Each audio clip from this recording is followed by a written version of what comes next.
Welcome back to all of you. Now, over to you, sir. He will continue about the HUD project he's been discussing.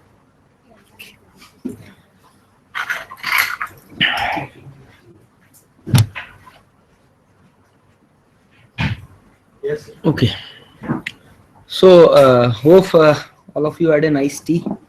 And are all the centers connected? Yes. Okay. So, any doubt from the centers till now? Can we have some interaction with them?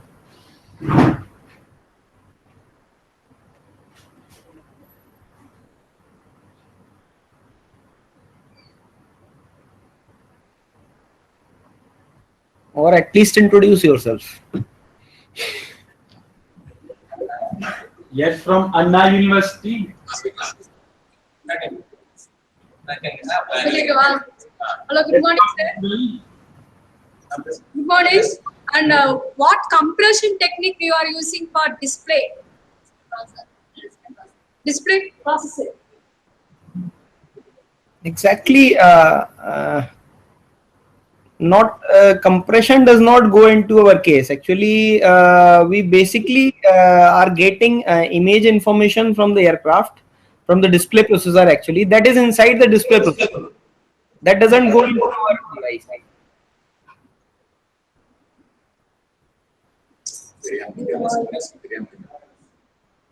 Or if you can further explain, what do you expect from compression techniques? Actually, it told that the angle, when the display information is, the angle is beyond the focus, the crash will occur. Pardon?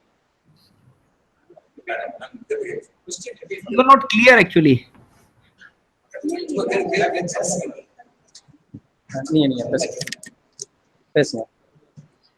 The aircraft crash happens. Okay. The display angle is just beyond the acceleration point, an arrow point of the focus circle. Okay. So if the angle of coverage, compression, if there is no compression or the focus is not clear, Okay. whether there is, what are the possibility of errors other than what are the possible errors that can happen? Actually, I was talking about when I was talking about that HUD as a aid in those type of scenarios. I meant that HUD helps you to pictorially assess the situation. HUD helps you to pictorially assess the situation in a manner that you have the real-time information of where you are going, at what is your acceleration or deceleration, and what is your touch point distance, which you get from other sensors of the aircraft. So there is no such processing involved, and all those compensations, if any, are there within the display processor. As far as HUD is concerned, it just gives you a pictorial viewpoint of the information which is coming from the sensors.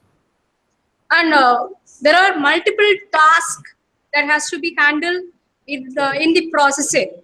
And on what basis the priority, on which basis the tasks are being evaluated? Basically, there are different display page configurations. There is a navigation page, there is a combat page, there is a landing page, there is a uptake page. All those pages selection is available with the pilot. So as per his suitability in what mode of operation he is right now, he selects that particular page from the knob which is available at the top of the display panel. So in that manner, he is able to select or judge what is the best case scenario for him to look into, or what is the critical information which is required for him at the moment of operation which he is going on or going through rather. Thank you, sir. Okay. And one more doubt. Yes. You told that when at the time of landing, the 3D is become to 2D is some error. You told that now. Can you please explain? It is not at the time of landing. It is during the flight condition. There is a gimbal lock type of situation wherein two axes become parallel and you lose 1 degree of freedom. So there are mathematical solutions to come out of that situation. and that mathematical solution is called decluttering, which is available as an algorithm if you see through the text at some other source, and that algorithm is incorporated into the display processor. It helps you to pictorially come out of the gimbal lock type of situation. Thank you.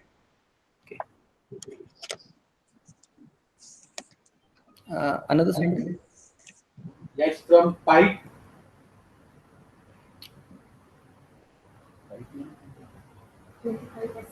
Good afternoon. Yes, from Surendra Institute. No doubt, sir. So at least introduce yourself.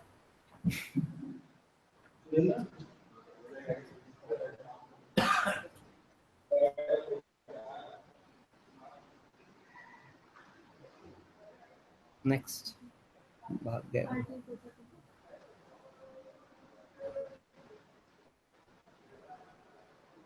Yes, from RTU Kota, we have any query or feedback?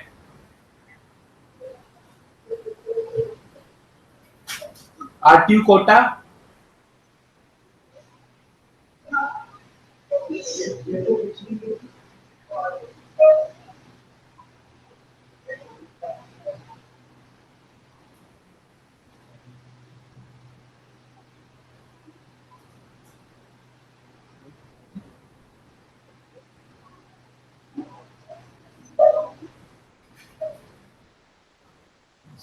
Okay, so we can continue. Any doubt on your part? Yes. So, is there any effect on this electronic block based on this interference like noise, other noises? There are impacts, but we do basically number one, the PCBs which we get designed are basically mill standard PCBs. So in those mill standard PCBs, not only at the design level, but also at the manufacturer level, they ensure that the power line path and all those things are as per standard. Our signal processing card is basically a 14-layer card. So we get it processed, means there are certain agencies in Bangalore which design it and develop it for us. We give them the design, and they and finally these manufacturing facilities basically are located in US. So those cards are done from there. Then secondly, all the cable routings, the cables, we get specialized cables with connectors from very good vendor who develop those things, and all the connectors are also as per mill standard. They have all helixical bondings and all those things which are required.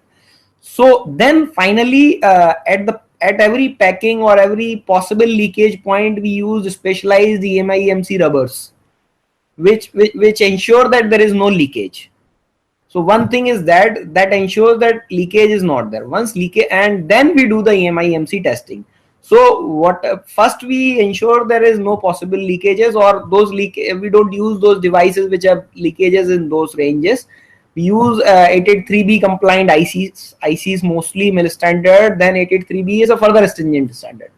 So those ICs we use in it. So again, the conformity is at individual IC level, at the board level, and then finally still if there is some leakage, so we have shielding solutions for it.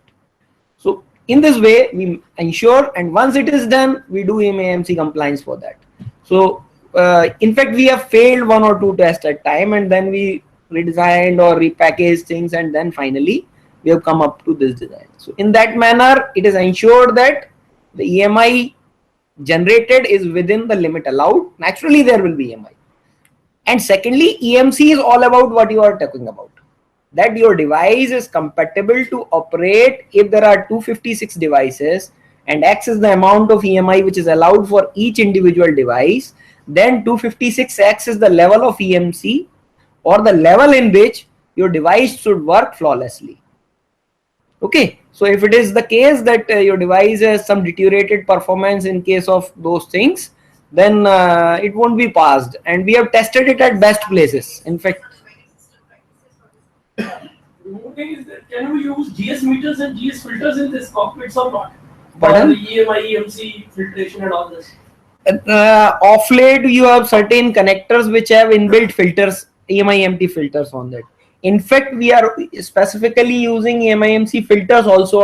We have once the power comes out from the motherboard, we have a EMIMC filter card also in the HUD electronics block, which filters out whatever is left. So what can be used basically depends on whether they are available in mill grade, because you have that operating temperature range should be -55 to +25.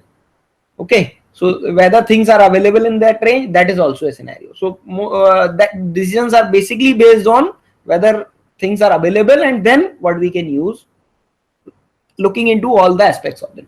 Because at times if you don't have space for the connector, you have limited space for the connector, then you are into a, even if you have connectors which have EMIMC filters on individual pin, but then they again come with some baggage. That size of the connector extends. So if you don't have the space inside, if I will show you, if I have a video, that it is very congested space in which we have fitted the high voltage power supply as well as CRT, and then we have some space for motherboard at the bottom, and the signal processing board is mounted at the top plate. So I will show you. So this is basically the block level composition of any HUD electronics. It has a cathode ray tube, which is which till now we are working, whatever HUDs we have developed till now. However, newer modalities are coming in, laser based and all those things. But CRT is an old warehouse, and it is working fine till now with whatever the products we have developed. Then to generate those high voltages, 16,000 volt, 1500 volt and 800 volt from 28 volt DC, we have the high voltage power supply unit. These all things actually at the conceiving level of the project, we got it specifically designed from certain manufacturers. We paid NRE charges to them because our requirements were very specific. We have very limited vendors globally who develop these things for us. And naturally the cost is also very high, because a mill certified CRT of 3-inch cost around, right now it comes for around 5 lakhs rupees, single CRT, and the power supply is separately for around 2 lakh rupees. So only CRT and HBPS cost us around 8 to 9 lakh of the bomb. Low power, low voltage is very easier available. Low voltage, no. Low voltage power supply, again, it is not cheap. Available, but not cheap. Why? Because we don't use regulators. We use DC to DC converters. Mill grade 883B compliant DC to DC converters. So they are again, there are very limited companies like Interpoint, and they are very costly. Then we have a data entry panel and rear data entry panel. Now again, these data entry panels seem to be very simple keyboards, but they cost more than a Sayaz. So any 8 to 10 lakh Maruti car, the cost of a set of DEP RDP is around 10 lakhs rupees. Because they have specific coatings, specific lighting, illumination, everything is fixed. Even the force with which that knob should operate, because you can imagine the vibration in which aircraft is flying. So at those vibrations, with the gloves on of the pilot, that knob should have a proper force, that when it is rotated, then only it gets. Otherwise, at that vibration, there can be chance that your individual, these keys may rotate. So again, there are very limited. There is, in fact, if you search the entire world, these type of keys are made by only 1 or 2 manufacturers like Cori. And then again, the industry is very much, what I can say is concentrated. You know GE, General Electric. Yes, sir. Most of the aircrafts in the world use engines from General Electric. But GE is a very big mammoth. It directly or indirectly controls the entire industry. GE is the owner of Smith Aerospace. Smith Aerospace is the biggest company of UK in aerospace. Now, for lot of things, Smith Aerospace is the sole source. In display systems, all those things, Smith Aerospace is a big source. Now, hello, just हाँ जी, हाँ मैं mega class ले रहा हूँ, बाद में बात करता हूँ, है ना. Okay. So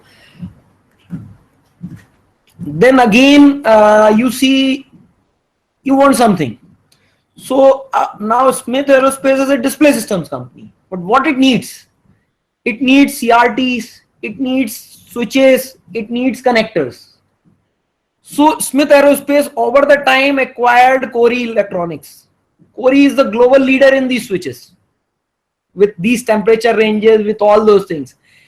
Now you need connectors. So the global major in connectors is Crane Aerospace. Now Smith Aerospace has also acquired Crane Aerospace. Now you see, GE can control the entire value chain because GE is the owner of Smith Aerospace. Smith Aerospace is the owner of. Likewise, in any business, if you go, the mammoths control everything because that is the way they try to survive. Volkswagen, whatever brand you think of, either is Volkswagen, it's Audi, it's Skoda, Volkswagen is the owner. Even you think Suzuki you are buying as a Japanese company, but within Suzuki, Volkswagen is a 25% shareholder. So again, they try to control the entire world by their sheer size. So similarly in aerospace and all these are small industries. Again, into softwares, if you go, you have RTOSs, real-time operating systems, which are hard real-time operating systems which you need for these modern day. However, we have our own standards which we are following, but if with the current day technologies, you have to follow RINC standards, you have to follow DO178B standard for certain developments. But the things which come with that critical components or those certifications are very costly. And then over the time, inorganically, those companies have been acquired by big members. For example, Wind River. Wind River is the best company in RTOS environment, but that has been acquired by Intel. It's an Intel company. So ultimately, Intel controls the entire panorama of things which comes with. So similarly, in aerospace also, GE is a very big player, which directly, indirectly controls a lot of things. So so accordingly, since it's a low volume game, naturally it is not a very high volume game.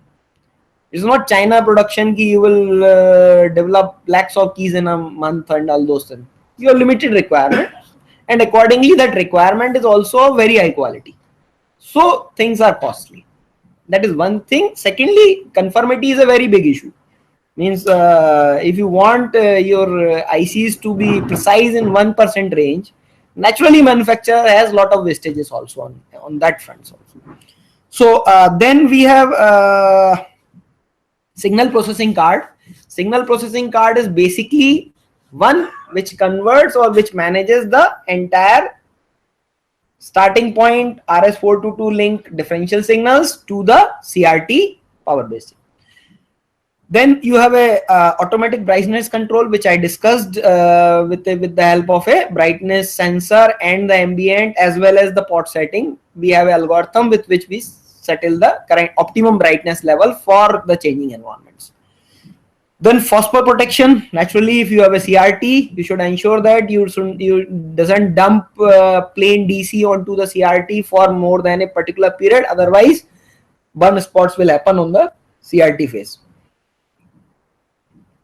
Then we have the standby site electronics. So this SBS is basically, as I discussed, it's an electronic SBS. So we generate the symbology internally, which helps the pilot in landing in case of situations of distress. It is basically a crosshair sort of symbology. I will display this. We have an hour meter for recording the hours of operation of the HUD, and since we have a MTBF of around 3000 hours, so after that you have to have the replacement either or have to reframe it or recertify it. Now the CRT, you can see very basic parameters: monochrome, 545 nanometer, yellowish green color. The reason I have already dictated you, because we want NVG compatible. NVG it is generation 2. Now next generation NVG is very complex. Recently we were asked to deliver or promise it for Sukhoi type of thing, but I don't know whether we will be able to do or not. Then it is a rugged CRT. Resolution is high, brightness is very high. It is the USP of CSI word, brightness. because imported HUDs have a very low brightness scenario. They are unable to deliver the brightness which we are able to deliver. Then it's a 3-inch diameter CRT. The useful diameter is around 65 mm. It is a flash plate CRT. Cursive line luminance is 5000 cadence per meter square, and its phosphor type is P53, which gives you yellowish green color. These are the voltages which are generated by the high voltage power supply.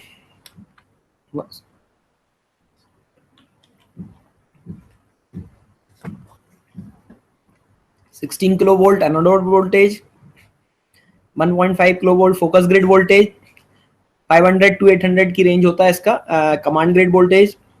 Then through the low voltage power supply card, which basically consists of DC to DC converters, we generate plus minus 12 volt for analog circuits, 5 volt for digital circuits, 6.3 volt for filament, 2.5 volt for reference in case of DAC and ADCs, then minus 48 volt for video driver circuit, and plus minus 6 volt for pin cushion correction. Pin cushion, you might all remember that when we are using CRT TVs, so sometimes there used to be circling and ESA, all those things can be corrected with one particular IC 1443B comes in.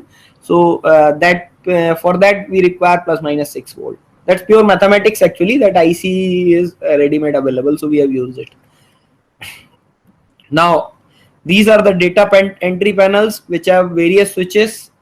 First you have a rotary switch for cursive, raster and SBS modes. In cursive you will see free flow writing type of scenario, only symbology.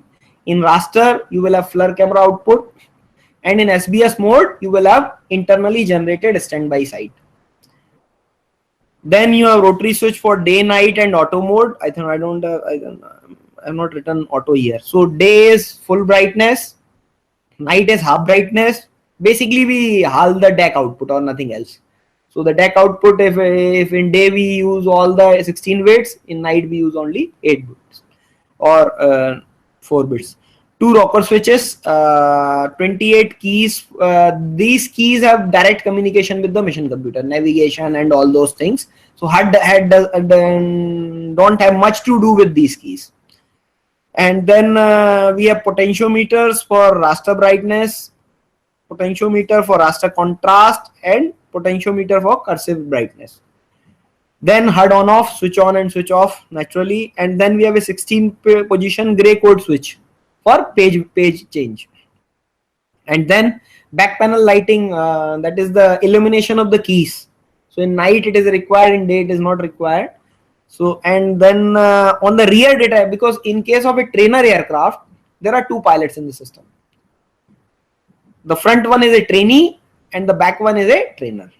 So the trainee has the access to the HUD, but the trainer has the access to the video output on a camera mounted on the HUD top. There is a camera mounted at the front which sees the outer world just as the pilot sees. So that camera output is fed onto the video terminal of the trainer. So he is able to see the symbology as well as the ambient on a camera. Plus he has a rear data entry panel through which he can control certain things. So those all 30 keys which are available with the primary to control the aircraft. Then rocker switches and adjustable backlight panel. These are the various things which are required on the signal processing part. First you have a MC interface, mission computer interface and switching circuit.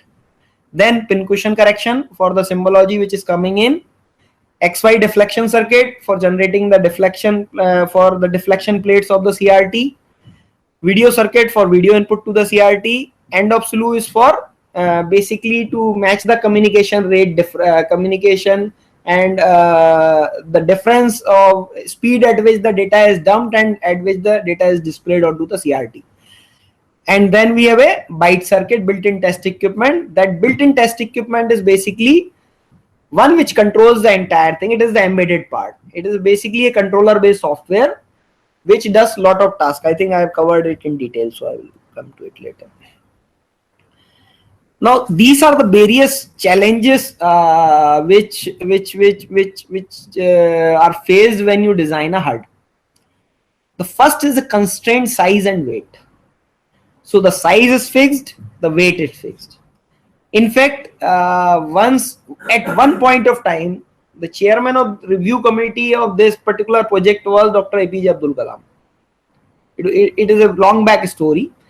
At that time, he commented that if you reduce the weight of any device or your HUD by 1 kg, I will give you 1 kg gold. That is the value of 1 kg weight on a particular aircraft. Because over the lifetime, because of that 1 kg weight, the fuel consumption will be equivalent to more than 1 kg of gold, the cost which comes in. So then robustness, it should not fail. If it fails, it should help in another way. If someone other fails, it should help. I can't show you a video, but during one test flight, our best unit was lost of HJT-36. The pilots had to eject because the mechanical controls failed. But up to the last moment, HUD was just before up to the crash, through the ground telepathy, they had the video, the HUD was working.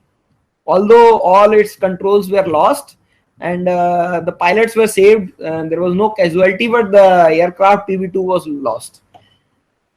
Then here we have the concept of fanless cooling. It is mechanically designed in a manner that we don't need any fan inside. Thereby, we have reduced the noise which is generated by HUD. The entire body of the HUD acts as a sink for heat.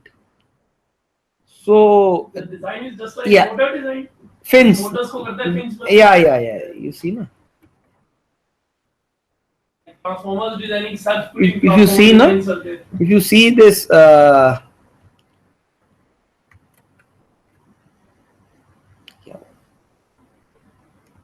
How to switch the view?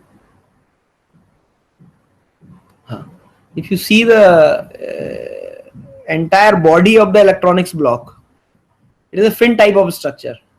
So the entire body acts as a heat sink. Of late, we have developed certain ferroelectric based cooling systems also. Those ferroelectric cooling systems, in fact, we have taken a patent also for that. They are basically passive coolers.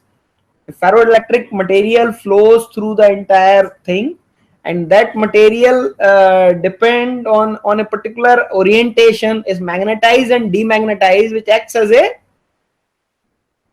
cooling heat sink for the entire thing.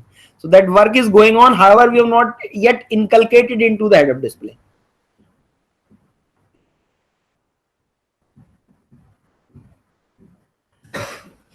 And the next thing is compliance to MIL standards regarding environmental and EMI/MC requirements. I wish I should have a table for it, but they are really stringent. Means 810D and 461C are very hard to crack, and it takes, in fact, the largest time because the test facilities are not available at one place. For example, in case of our head-up display for HJT-36, we did it at Chandigarh, TBRL, Bell.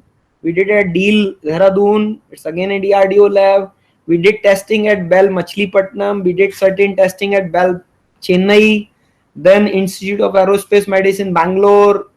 Bell, Hyderabad, Bell, Bangalore. Then RCI, Hyderabad. Research Center, Imarat is a very famous DRDO lab. RCI, Hyderabad. Lot of other places. How this EMI testing is performed? There are EMI chambers for that, specific EMI chambers, wherein, in fact, we did. Yeah. Created electromagnetic interference over there. There are three things. One is susceptibility test. Then susceptibility is of two types. One is radiated and second is conducted.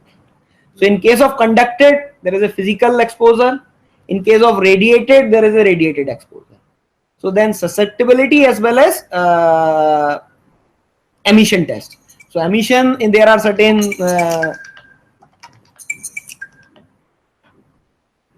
Ji sir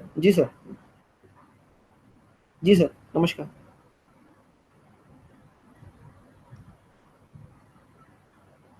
sir मैं actually अभी नेटर आया था, lunch के बाद आता हूँ. अभी वो आईसीटी वाला एक प्रोग्राम था और रेडी है वो मोर और लेस, तो लंच के बाद हम प्लान कर सकते हैं.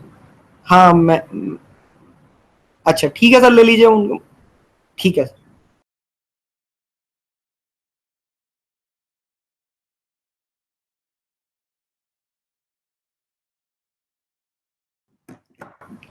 So we EMIMC chambers. There are EMIMC chambers at various places. In Chandigarh, we have these facilities at TBRL, Thermal Ballistic Research Laboratory, DRDO lab. It is in Ramgarh. Then we have good facility at Deal, Dehradun. In certain final cases, we did certain tests at, they have a very huge facility, Tata Power SED, Tata Power Strategic Electronics Division. It is in Bangalore. They have a very huge facility. In fact, it's very huge. Even they do MIMC testing for even truckloads of things. They can put entire truck into that facility. So there also we did certain tests. Then for rapid decompression, your facilities are only at IIM, Institute of Aerospace Medicine in Bangalore. It's a Air Force. There are certain diseases which happen with altitude. So mostly those happens to the army persons who go to Ladakh and all those. Although adaptation is done, they are moved in batches. First they are sent at a particular height and then they are exposed. But it's still it's called hypo. I don't remember exactly. So for that there is an institute in Bangalore. So that institute has those rapid decompression facilities. Then these mechanical shock or arc shock type of facilities are at RCI. At our institute, we have only optical performance facilities, parallelism, line straightness, all those optical parameters we measure it. Even with our guidance, Bell Panchkula has also developed those facilities. They have a certified facility from RCMA right now. So this is the most time-taking effort-taking journey. In fact, in HJT, we took around of the entire project duration around 2.5 years we took for testing only. You have certain facilities at certain other ministry also, like DGAQA has one center for this solar radiation test in Bangalore. I'm forgetting its name. There also we did solar radiation test there. Then Delhi there are certain facilities, but mostly they are at various places and you have to go and plan it. Then high brightness symbology. I already told you this is the USP of CSIO HUD. Brightness was a major issue with imported HUDs.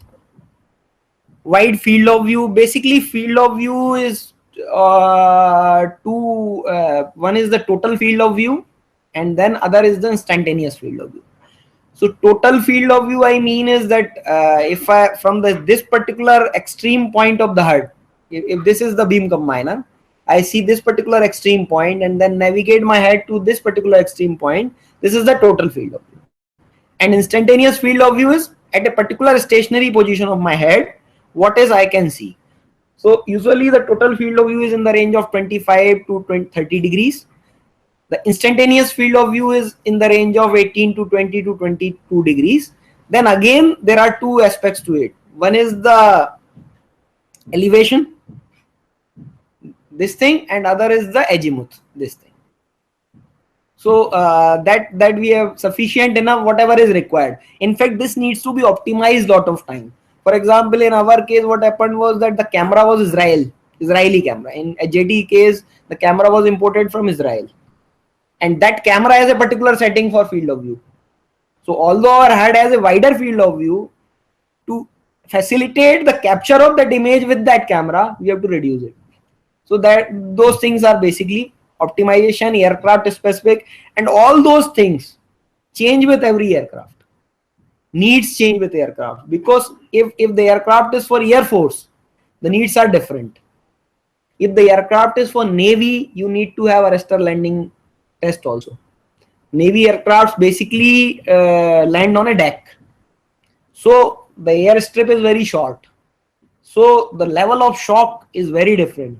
Then the field of view requirements, in case of a Air Force aircraft, the nose is quite high. The aircraft, the view of the pilot is like having a Mercedes or a standard car.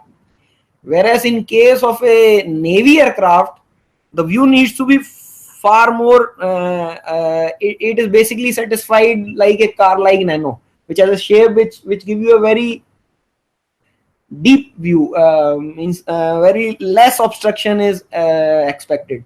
So though everything changes with the aircraft type also. Then another issue with head-up display, which is a typical issue, is sun glare. Sun glare is basically when the sun is at your head. The aircraft is going like this, sun is at your head. The entire HUD is saturated with the sunlight.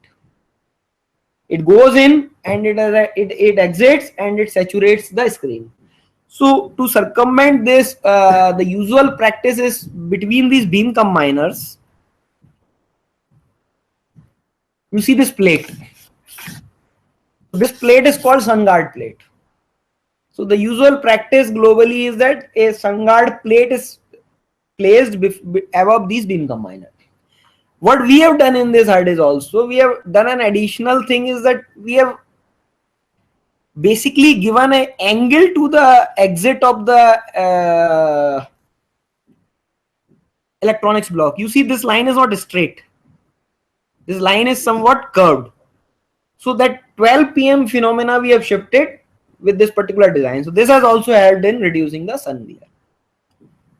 Every bit in this particular device is optimized, and that is why we have leadership also actually.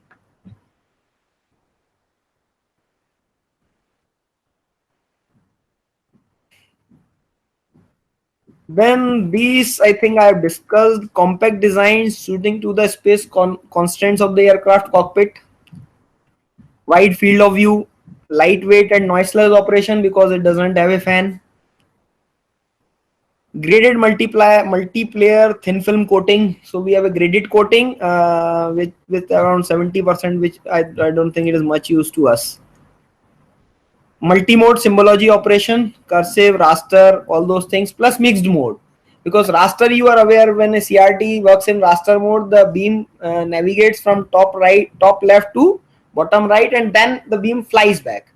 So what we do in mixed mode is that during that flyback period, we write certain cursive, minimal cursive symbology superimposed on that raster video. So that we call mixed mode. Extensive built-in test. This we are going to discuss. I don't think which one. Okay. And then compliance to MIL standards. These are various power supply. Again, if for certain case a reverse power supply is fed in somehow. So the device is so designed that it can handle those issues also. Mounting and dismounting, optical design to cater sun glare removal and sunlight operation compatibility. I think I have discussed it.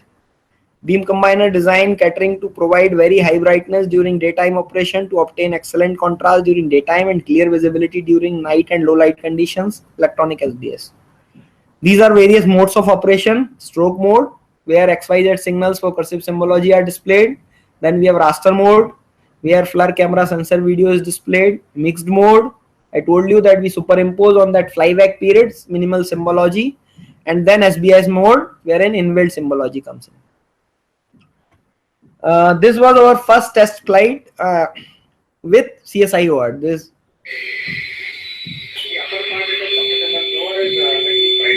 Now, if you see the sound now, if you hear the sound, this particular flight was held for HUD only. So whatever comments are coming in are meant for HUD only. So pilots basically concentrate on one particular device in a particular test flight.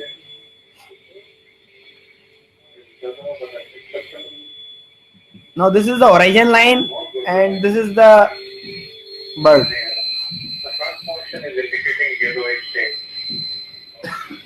Now there are usually issues with these coatings, all those things. Nah?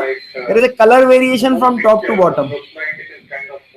That should not be ideally there, but that is an issue with design.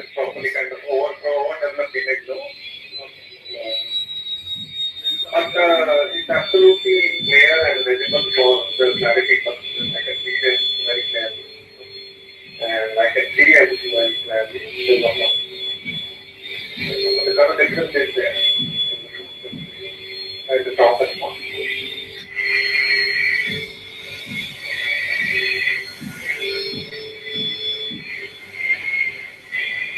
What is it? Note it up. 70.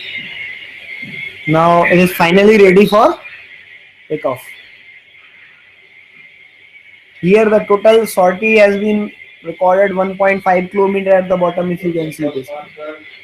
Runners are affecting the SI, indicating I want like the law. The HUD is shaking with the vibrations of the data. Promoting the ground speed.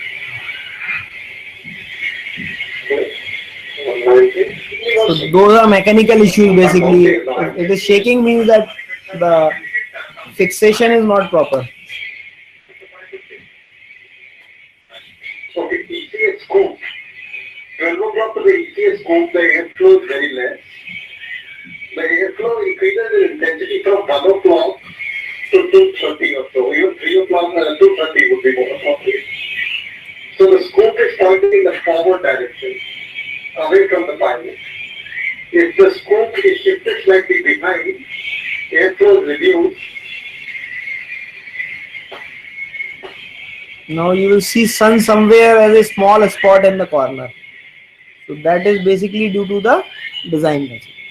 The camera image appears to be slightly hazy. Now this comment is coming from the trainer pilot, which is at the back, who is seeing the video of the So probably when you look at the ground features, it may cause some problem. Especially during A to ground. Okay. But jitter is continuous since we have since something this jitter is basically due to mechanical some issues, so we have fixed it later on. Initially this was the first test flight.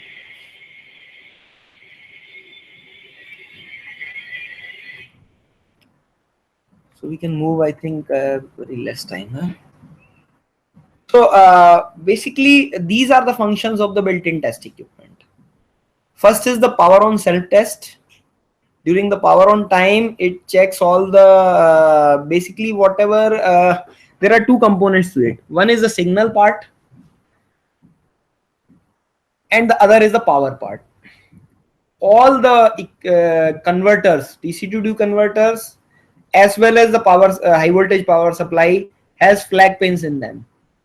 All those flag pins are connected to the built-in test equipment controller. Those flag pins indicate the health of high voltage power supply as well as DC to DC converters. Secondly, we tap the signal whatever is coming in from the mission computer. Second, and then we tap the signals which are coming at the CRT level. So the signal which are coming in from the mission computer are checked for conformity that they are changing, something meaningful is coming in. That we call it monitor mode. The signals which we have processed as per the requirement of the CRT, they are checked for conformity, that we call feedback. Now number one scenario is that there is problem at the monitor end. Signals are not properly coming. So that means that mission computer is not dumping things properly. So in that scenario, what we need to do is we can switch to the auto mode, which is basically a single cross, or we can switch to the SBS mode. That is what byte does this. Second scenario is that input signals are okay, but the feedback is faulting. The output signals are not good. What does that indicate? That there is problem in our signal processing. So that is another scenario. When there is problem in our signal processing means there is problem in our device, and that directly indicates that we should shut down ourselves. Okay. Now third thing is all these power supplies are working fine or not. If they are working fine, it is okay. If anyone has some problem with certain voltages, again it's an internal HUD issue, we have to sleep. Secondly, since such high voltages are involved, there is a clear-cut step in which we need to switch on these supplies to the CRT, and similarly there is a reverse order in which we need to shut down these supplies whenever we are switching off the CRT. For example, सबसे पहले हमको electronic gun close करना होगा ना, electron emission हम बंद करेंगे, then only we will shut down those plates and other things, other supplies. So there is a sequence which is controlled by this particular thing. So these are all various things. Power on self test, that everything is fine, and then it will switch on the HUD. Subsystem health monitoring, everything is going on okay. Phosphor protection of CRT for case when proper signals are not coming in. Automatic brightness control. In this case, we get the sensor input from the automatic brightness sensor as well as the port setting. On the basis of both these inputs, if the pilot switches on to the auto mode, this particular part controls the display symbology brightness. And then automatic shutdown on subsystem failure. Any of the subsystems falters, then you have to shut down it automatically. This is basically the design. It's very small, I think. Nothing is visible much. No? It's basically a controller based system with ADC and DACs, which changes to the analog and digital circuits, and rest all is that you have flag pins and control pins on all these ICs.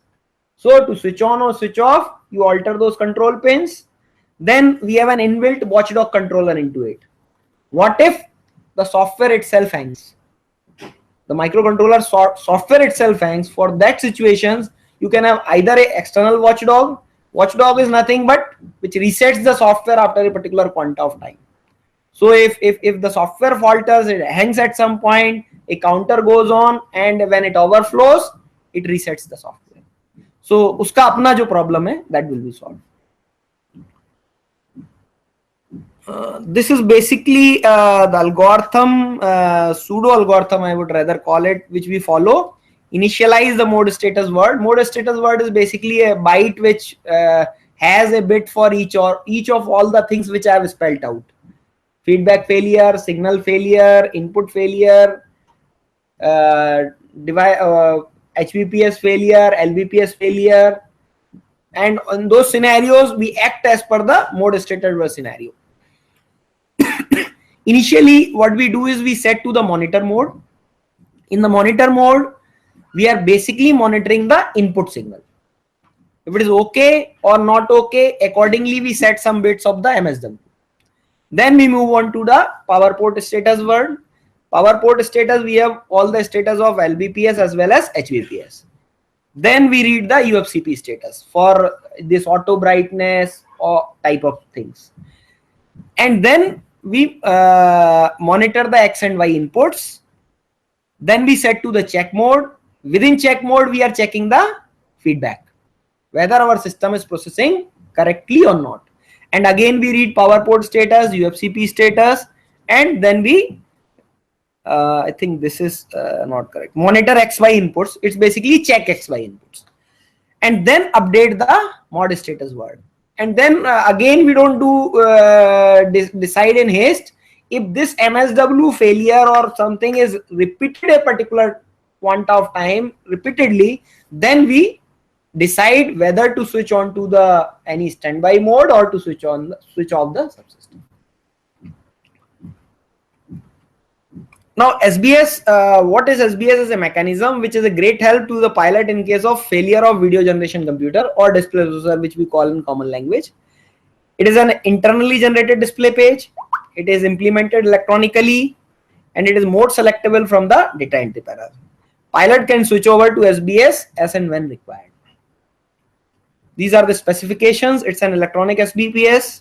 Depression setting is in 1 milliradian. However, with the demand of pilot, we have changed it. There is a switch on the UFCP whereby you can move that particular SBS depression setting. So initially it was single 1 milliradian with a span of 240 milliradian. But now, since they demanded that in case I press for a longer time, then a jump should be given. And that if on a single click it moves by 1 milliradian, if I press it, it should move by 10 milliradian, so that I can navigate faster when I require it. So we have updated it with that. So depression angle setting control is with a rocker switch SBS set on the data entry panel. Maximum depression angle range is 250 milliradian, 240 milliradian, and again the horizon of that line varies with the values. 0 to 50 it is 9 milliradian, and for greater than 150 milliradian it is around 36 milliradian. And the aiming mark has basically a gap of around 2 milliradian in the center. So this is basically the mathematics which is involved, which you have to use so have a perfect harmonization with the bird. So you have a CRT with a resolution of 1024 by 1024 and diameter is 65 mm. Total field of view you require is 25 degrees and focal length is 146.6 mm. So correspondingly, what they need is that a 0-degree reading of SBS. The starting point of SBS should be 3.1 degree above the field axis. So these numbers 146.6, 3.1 and 25 will give me the exact position where on the CRT I need to start the horizontal line as well as the vertical line. So this is how somehow an animated view of SBS looks like. So this particular first point 0 is at 3.1 degree above the longitudinal fuselage datum. There you see, if you see a fighter aircraft, there's always a pointer at the starting. There is a pointer nose which has certain sensor. That is the LFD data line.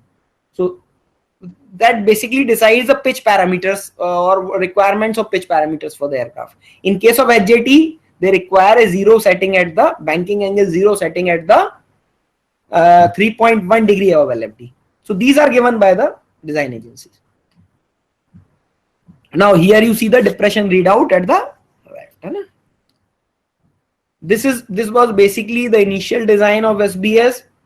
We have used, since it's just a crosshair symbology, but we used as ADSP 2181 for the purpose that in future, since it can integrate 256 devices at a time, IO peripherals it can have, so we took it keeping in view our future requirements. And then initially what we do is basically first we process the X information, then we process the Y information, and then concurrently both XY information is dumped onto these flip-flops, so that at the next stage both X and Y goes into synchronization, and then these DACs convert into analog signals which are required for our signal system. Now of late for all these digital ICs we have replaced them with FPGAs. However, FPGA writing this facilities is not available with us, but Bell does it for us. So design we give them, and they, and in future right now we are working on is that we are going to have certain FPGA arrays also. So these DACs also can be inculcated. So I think in time to come we will have a single IC for the entire processing. These are some of the spin-offs which I think we have discussed. One is for civil aviation. It is not a standard equipment, but it is getting prominence. Lot of aircrafts these days have head-up displays. Then automobiles, high-end cars they can have. We also talk to Tata Mobile, but cost is a very big issue because automobile sector is a very price-sensitive sector. जितने में हम अपना keyboard खरीदते हैं उतने में वो आपको कार दे देते हैं. So matching is a very difficult task. And then the railway is a potential customer, but railway is not a very R&D sensitive department. They do very less R&D, and the entire R&D is concentrated through only one institute, that is RDSO in Lucknow. There's one RDSO named institute in Lucknow. Entire R&D effort is through that, and we are unable. We tried a lot, but till now we have not got much. Any project sort we haven't got. So I think it's sufficient, and I thank you all for patient let us now visit the various centers and ask in case they have any inquiries. Done one Q&A session. After tea break also we did one Q&A session. The first center? Madurai. Anna University, Madurai. Yes, sir. Yes, sir. Can you hear us? No doubt, ma'am. Okay, sir. Thank you. The next RTU Kota. No doubt, ma'am. Okay, thank you. Next. Panipat Institute. No doubt, ma'am. Thank you. Next.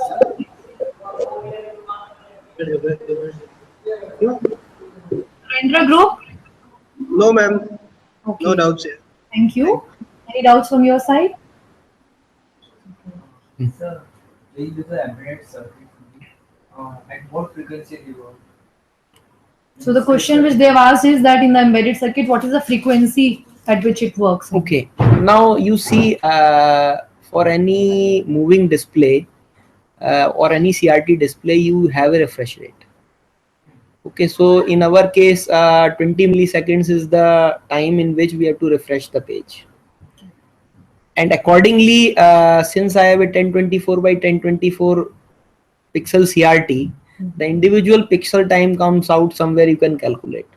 So on that basis, we selected this ADSP2181 to have a instruction time of around 50 nanoseconds. And since it does 2 operations in 1 clock tick, the timing comes around at 25 nanoseconds. So accordingly, we have optimized the processor ADSP2181 for that 25 nanoseconds time. Exactly, I don't remember the clock which we have, but it is in the range of some 15 to 25 megas. That I can give you the exact details of the design. So as per means my requirement was around 25 nanoseconds. I have to have a single operation so that my entire page is generated in around 15 milliseconds, so that I can refresh comfortably in that duration. And the ADC, JC, and what bit we have used 8-bit ones because that's because it's a cursive symbology, so that serves our purpose. We can use anything. Then secondly, design changes we don't do very frequent. Basically, we design optimally.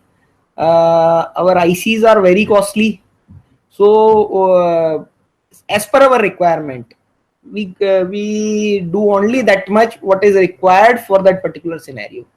However, these days you can use, we are working on to switch to some ARM based processors and all those things is control. But up till now, since our work is working fine, it is into production, it is an RCMA certified product. If I change anything, I have to go through the entire story again. So changes are very naturally in our case slow. It is also a case of corporates also. Means the bigger the corporate in HSBC, if you want to change the button of any software in a banking software, that those permissions go up to UK. So similarly here, since any change involves lot of testing, we are wary of lot of changes. And Okay, as per these cards are dedicatedly designed for you rather than for a general applications. yes. If you are these are for dedicated. However, newer things which are coming in our institute also, like recently we have developed earthquake warning system for Delhi Metro, or we have developed another product called Dibbanayan, which is basically for blind. It is an handheld scanner type of thing which gives a voice output. So in those things, naturally these single board computers and all those newer things are coming in. Means adaptation is easy and fast, but for defense, adaptation always, because first you have to have a mill grade product.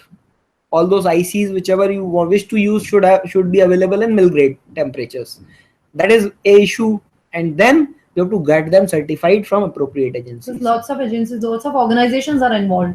So whatever is required, because in our case it was just XY coming, we have to generate only XY, so we used 8-bit ones only.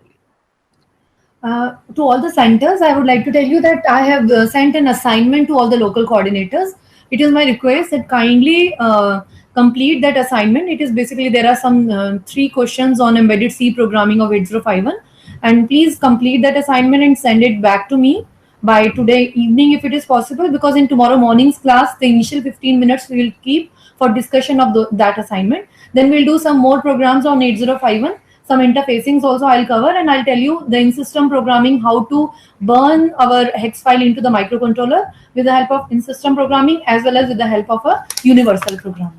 In the morning class I'll be taking up, and in the afternoon session today we will have Mr. Tejinder, who will be discussing the various programs based on Proteus software.